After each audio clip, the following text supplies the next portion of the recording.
concepts of freedom and individuality of democratic government originated in our mother country. We are very honored to have Prime Minister Margaret Thatcher as our guest. And we would like to pay tribute now to her nation, and to the United Kingdom.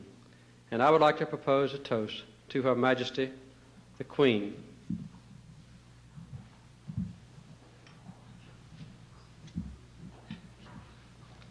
To the Queen. Queen.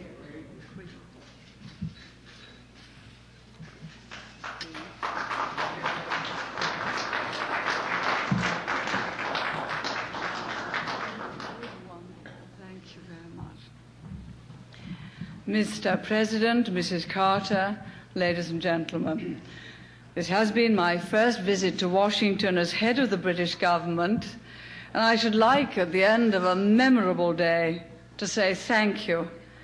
Thank you to you, Mr. President, to you, Mrs. Carter, and through you to the American people for the wonderfully warm welcome I've been given everywhere. I know, Mr. President, that as you pointed out at the beginning of your speech, the relationship between America and Britain started off with one or two errors of judgment on our side. Looking around me at the beauty here and at the wonderful nation you've created, I'm really rather glad that my predecessors weren't successful in all things they tried to carry out. Now, I know that official visits to Washington recur almost with the regularity of the passing seasons. But as far as I'm concerned, this really has been an exceptional event in the year for me. Alas, I'll not be staying long, but it makes a great difference to me to have this chance of direct discussion and to sense at first hand what it is that quickens the pulse of the American people, their yearnings and preoccupations. I'm very much aware, Mr. President, of the ordeal that the United States is going through at the moment. It's a double ordeal for the fate of the 50 hostages in Tehran, from whom our thoughts are never far, and for the temper of the United States as a whole. You'll not want me to speak at length about this now, but I'd be giving you a false impression if I allowed the evening to proceed any further without letting you know how much we in Britain support you in your ordeal at this time. The United States is our friend, our ally, and our time-honored partner in peace and war. The history and the destiny of our countries have been and always will be inextricably intertwined.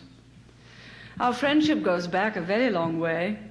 We are, after all, among the very few countries in the world whose constitutions and national identities have remained intact over 2 centuries. I hope you won't mind, Mr. President, my recalling that George Washington was a British subject until well after his 40th birthday. I've been told, to my surprise, that he does not have a place in the British Dictionary of National Biography. I suppose the editors must have regarded him as a late developer. I confess to you that in some ways my visit got off to a shaky start, because I was told on arrival at Andrews Field that I had interrupted your Secretary of State, Mr. Vance, in one of his few moments of relaxation. He was watching the Redskins playing the Cowboys. He had to take his eye off the game to greet me.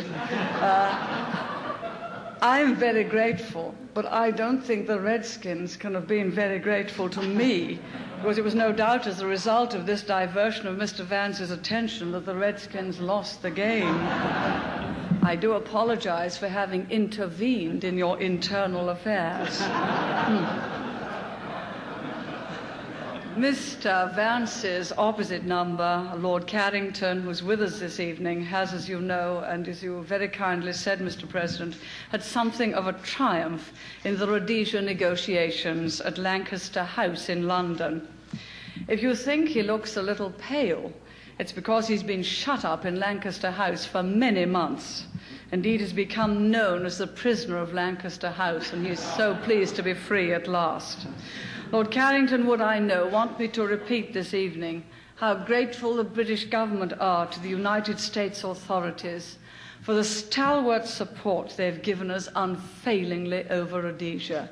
And you, Mr. President, and you, Mr. Vance, we would like to give our warmest and most heartfelt thanks, because without your support, the whole process would have been incomparably more difficult, and we may never have reached success. May I say one more thing, Mr. President? The government which I lead has been in power now for just over half a year.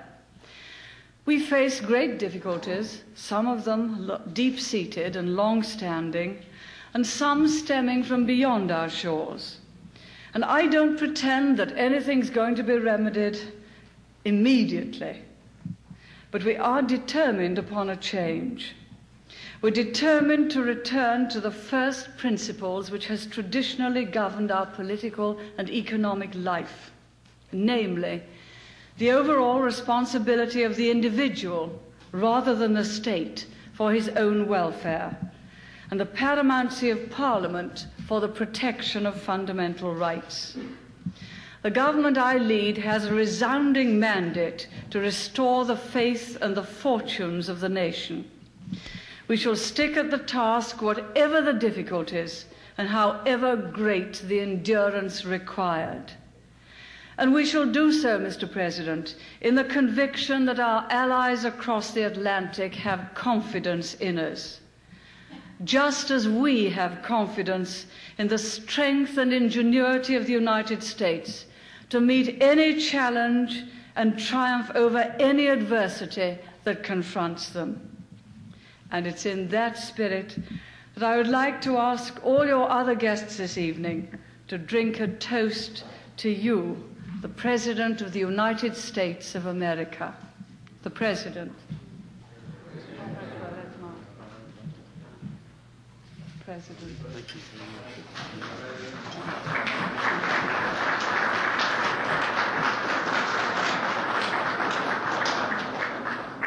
Thank you. Now all our speeches are over.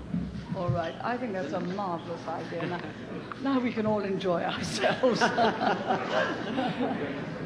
We'll go and shake hands with our guests.